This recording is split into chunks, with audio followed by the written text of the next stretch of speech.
दोस्तों, सायटिका के बारे में आपने सुना है? सायटिका को हम लोकल लैंग्वेज में रांझण कहते हैं। और वो रांझण में क्या होता है, साइंटिफिकली मैं समझाऊं कि ऊपर से नीचे 33 मणके होते हैं और 2 मणके के बीच में गद्दी स्पॉन्जी होती है, उसको डिस्क कहते हैं। और ये वर्टिब्रा के पीछे एक बोनी कैनाल जैसा होता है, उसको स्पाइनल कैनाल कहते हैं। बोनी कैनाल होती है, ऊपर से नीचे स्पाइनल कॉर्ड पसार होकर नीचे जाता है और हर मणके में से एक एक नवरूट बाहर निकलता है। अभी सायटिका में क्या होता है कि कोई भी कारण सर वो गद्दी है ना, वो पीछे जाएगी, उसको हर्निएटेड डिस्क कहते हैं, पीछे जाएगी और स्पाइनल कॉर्ड या सायटिक नर्व को प्रेशर देंगे। तो प्रेशर से क्या होता है कि दर्दी को दर्द नीचे होता है। कम प्रेशर हो तो कमर में दर्द होता है, इससे ज़्यादा हो तो नितंब के पीछे, इससे ज़्यादा हो तो थाई के पीछे, इससे ज़्यादा हो तो फुट के पीछे, ऊपर से नीचे। और कभी कभी ये दर्द तो एक इलेक्ट्रिक करंट जैसा होता है कि आदमी कुछ भी काम करते करते मूवमेंट हो गई और वहाँ एकदम प्रेशर आया तो करंट, एकदम करंट लगेगा पूरा पैर में ऊपर से नीचे, बिजली का करंट। चिंता मत करो, आज सायटिका के बारे में हम समझेंगे और मैं आपको सरल सुझाव भी दूंगा। मित्रों, ये मेरे सुझाव सरल भी है, सचोट भी है और बहुत उपयोगी है। फिर भी एक डिस्क्लेमर के तरह और एक कानूनी सलाह के तरह मुझे आपको बताना पड़ेगा कि आपको अपने डॉक्टर को मिलना पड़ेगा।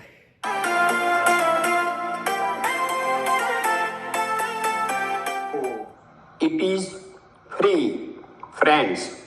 Please see below my video and press subscribe and bell button. It is free. You will get my videos automatically. Thank you. Sciatica रांझण समझ, सरल सचोट सुझाव।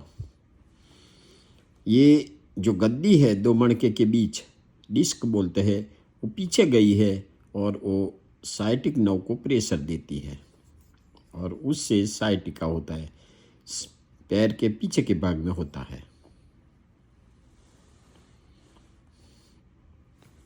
ये भी वही है, प्रेशर देता है डिस्क और सायटिक नर्व पर प्रेशर आता है। नीचे दिया हुआ सुझाव 15-20 दिन तक करें।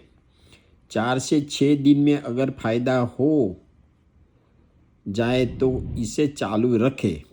फ़ायदा न हो तो पूरी जांच करवाएं। डिस्क्लेमर प्लस कानूनी सलाह, मेरा ये सुझाव मात्र माहिती है, अपने डॉक्टर से सलाह लें। सायटिका सेम, ये सायटिक नर्व पर प्रेशर यहाँ आता है, उससे सायटिका होता है।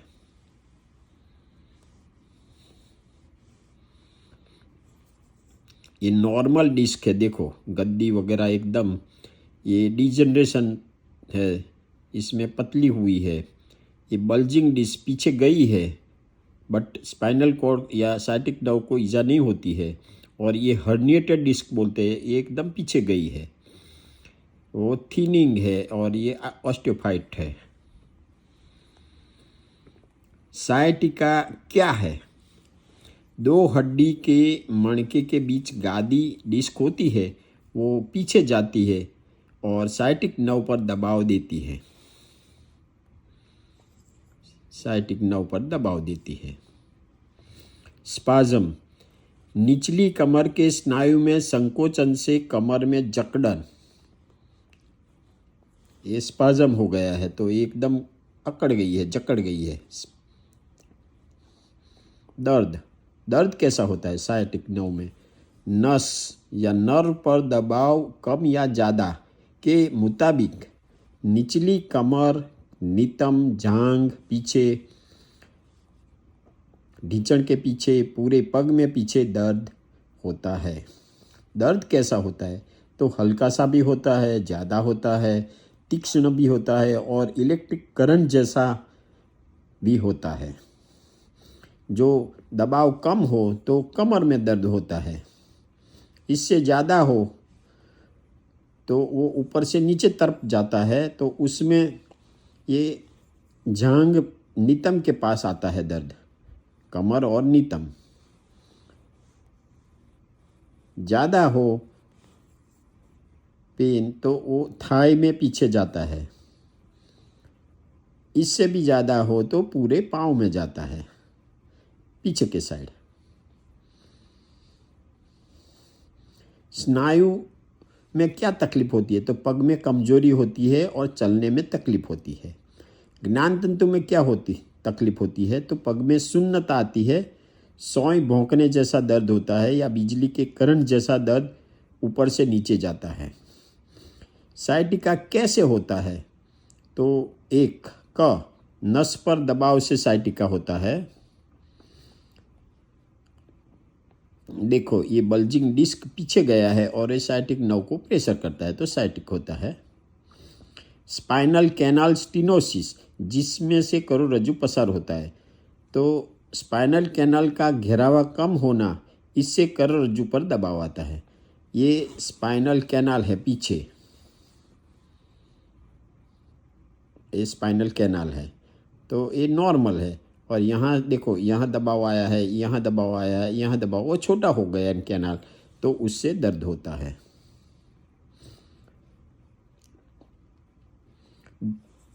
ये पायरिफॉर्मिस मसल है, वो कभी इन्फ्लेम हो जाता है, सूजन आ जाती है, तो उससे वो साइटिक नर्व पर प्रेशर देता है, तब भी साइटिका होता है। इसको पायरिफॉर्मिस स्नायु का साइटिक नर्व पर दबाव, पायरिफॉर्मिस सिंड्रोम बोलते हैं। पार्स इंटर आर्टिक्युलारिस, मणके का ऊपर और नीचे का भाग ओवर यूज होना, स्ट्रेस होना, स्ट्रेन होना से मणका अलाइनमेंट से दूर होता है। ये पार्स इंटर आर्टिक्युलारिस सिंड्रोम बोलते हैं। तो यहाँ तकलीफ होती है ना, तो फिर ये वीक हो जाता है, तो मणका आगे चला जाता है, वो जो उसका जो पकड़ है ना वो कम हो जाता है। इसको लिस्थेसिस बोलते हैं। तो स्पॉन्डिलोलिस्थेसिस तीसरे ग्रेड में ऑपरेशन जरूरी है। ये सब लिस्थेसिस बताया है। ये नॉर्मल डिस्क है, पहली जो बताई है ये नॉर्मल डिस्क है। फिर 25% स्लिप हुआ है, फिर ये 50% स्लिपेज हुआ। देखो L5 और S1 में कितना डिफरेंस है, और बाद में 75% है और 100% और कंप्लीट पूरा मणका अलग हो गया है। SLR test, straight leg raising test बोलते हैं उसको। ये फर्स्ट है पैसिव टेस्ट, जिसमें जांच करने वाला पैर को ऊपर उठाएंगे, और वही टेस्ट है एक्टिव, तो दर्दी खुद पैर अपने आप उठाएंगे। दोनों टेस्टों में अगर पैर के पीछे दर्द होता है, करंट जैसा लगता है, इसका मतलब टेस्ट पॉजिटिव है, साइटिका है। तो निदान कैसे किया जाता है? तो क्लिनिकल ऊपर बताए दर्द और स्पाजम के हिसाब से हमको मालूम हो जाता है कि ये साइटिका है। दूसरा तपास करने से, तो एक्सरे में भी मालूम पड़ता है, यहाँ प्रेशर है नर्व पर, वो मालूम पड़ता है।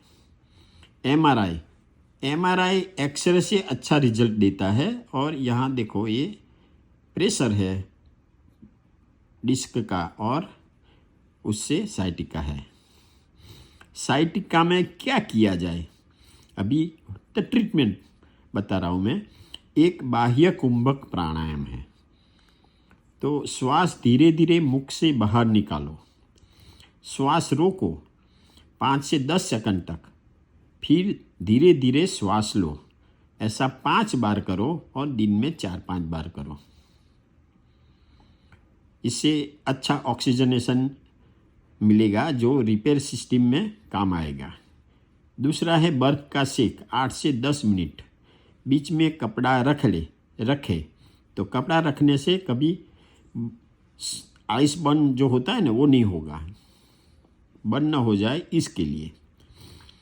और उससे क्या होता है, एक तो स्पाजम है तो कम होता है, स्वेलिंग है तो कम होता है, दर्द है तो कम होता है, बहुत सारा फायदा है आइस का। ये बायोफ्रीज मेडिकल स्टोर में मिलता है ओवर द काउंटर, तो ये स्प्रे में भी मिलता है, फिर जेल इसकी भी आती है और रोलर जैसा भी आता है।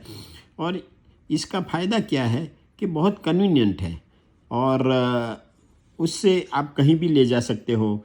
ये दूसरी जो तरीका है साइज़ का वगैरह, वो प्रॉबेबली आपके पास नहीं भी हो, तो ये तो अपने बैग में, छोटी बैग में रख लो और कहीं भी जाओ तो यूज़ कर सकते हो। प्लस ये मेडिकेटेड भी है।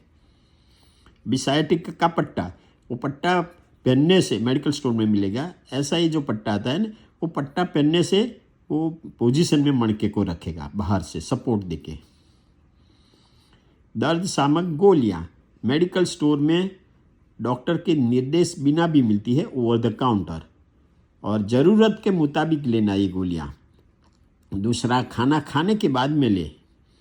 एक है टाइलेनोल 650 मिलीग्राम, ये ऐसी गोली की डिब्बी मिलेगी। आइबुप्रोफेन 200 मिलीग्राम, ये भी ऐसी बॉटल मिलती है। उसको non steroidal anti inflammatory drugs कहते हैं। अभी ट्रीटमेंट दूसरा प्रोग्राम है, तो एक है पोस्चर, 90 डिग्री पोजीशन में अपने कमर को रखने का है 30 मिनट तक। देखो ये ऐसा 90, ये 90 डिग्री एट हिप है और 90 डिग्री है नी जॉइंट। इससे स्नायु का दर्द प्लस स्पाजम कम हो जाएगा। दूसरा नंबर है आइसोमेट्रिक एक्सरसाइज, कसरत। सांधा का हलन चलन होता नहीं है इसमें। आइसो मीन्स एक जैसा, मैट्रिक मीन्स स्नायु की लंबाई न बढ़े या घटे, मगर स्नायु काम करता है न। सोते सोते, बैठे बैठे, खड़े खड़े ये कसरत कर सकते हैं। मुख से फूंक लगाते वक्त पीठ, पेट और पैर के स्नायु को कड़क करना है। पूरा नीचे का जो बेली का भाग है वहाँ एकदम कड़क टाइट करना है और उसको आइसोमेट्रिक मसल वर्क। पेट और पीठ के स्नायु, साथ में नितंब के स्नायु, हवा मुंह से बाहर निकालने का और साइमल्टेनियसली ये अपनी जो बेली है उसको पीछे खींचने का। नाभि है, नाभि को पीछे और ऊपर फेफड़े की ओर खींचने का। और इतना करने के बाद पूरा पैर, पेट, पीठ सब के स्नायु कड़क हो जाएंगे, सिकुड़ जाएगा अपना शरीर। और बाद में इसको 5 से 10 सेकंड तक होल्ड करने का है। देखो कितना एकदम स्लिम हो गया। ऐसा करने से जो मणके हैं ना, उसके अगल बगल के स्नायु मजबूत हो जाएंगे और मणके को अपनी अलाइनमेंट में पोजीशन में रखेंगे। ये ऐसी जब जो कसरत करनी है, इसके पहले आइसोमेट्रिक मसल वर्क करना बहुत जरूरी है और उससे बहुत अच्छा स्टेबिलिटी मिलती है। तो नीचे की कसरत है आइसोटोनिक। वो पहली थी आइसोमेट्रिक, अभी isotonic. Iso means same, tonic means tone sir का, बट स्नायु की लंबाई ज़्यादा भी होती है और कम भी होती है। तो कसरत में सांधा का हलन चलन इसमें होगा। ये सिंगल नी चेस्ट में लेने का है, नी टू चेस्ट बोलते हैं हम, और डबल नी टू चेस्ट लेना है। बट शुरुआत में तो आपको बर्फ़ का सेक या बायोफ्रीज और आइसोमेट्रिक बस वही करना है ज़्यादा। जब आपको बहुत अच्छा लगे तब ही ये कसरत पर आपको आगे जाना है। साइटिका में क्या करना चाहिए या क्या नहीं, तो डूज क्या करना है, पेट और पीठ के कोर स्नायु को मजबूत करें जो मणके को पकड़ में रख सकेंगे। दूसरा, रोज चलो 30 मिनट्स मिनिमम। और डोंट्स क्या नहीं करना है, तो झुककर भारी वजन न उठाए। सडनली कमर से ट्विस्ट न करे, जॉगिंग न करे, कंप्यूटर ऑफिस में बैठकर काम करे तो 2 घंटे में 10 मिनट का रेस्ट ले, ब्रेक। लंबी दूरी तक गाड़ी चलानी हो तो 2 घंटे में 10 मिनट का रेस्ट करे। 1 मिनट हास्य या हकीकत। ये सूरत शहर है इंडिया में, बीच में कड़ोदरा आता है जहाँ स्वामीनारायण फिजियोथेरेपी कॉलेज है, और इससे आगे जाओ तो मढ़ी करके गांव है, और ये मढ़ी टाउन है, उसके बाजू में सुराली करके छोटा सा गांव है। तो यहाँ का एक आदमी मढ़ी में खुसरू सुराली वाला हमारे ऑर्थोपेडिक रेसिडेंट का दादा था, और वो पैर की लात लगा के कमर दर्द ठीक करने का दावा करते थे, और दर्दी जाते भी थे। दोस्तों, आपने मढ़ी नाम सुना है? सूरत के पास में एक गांव है। तो मैं जब फिजिकल थेरेपी पढ़ता था तो मेरे साथ एक ऑर्थोपेडिक में रेसिडेंसी करता था, उनका नाम था खुसरू सुराली वाला। तो वो बोले कि मेरे दादाजी है ना मढ़ी गांव में दर्दियों को बिठा के पीछे से कमर में लात लगाते थे और दर्दी ठीक हो जाते हैं। Not scientific. दूसरा एक है कि मुझे एक आदमी को दर्द हुआ तो साइटिका था, मेरे पास ही आता था ट्रीटमेंट के लिए। तो उसने बोला कि मुझे मेरे एक दोस्त ने बताया कि बाजू में जो अहमदाबाद के बाजू में देगम गांव है ना, वहाँ एक आदमी मंत्र जाप करके साइटिका को, रांझण को मिटा देता है। Again unscientific.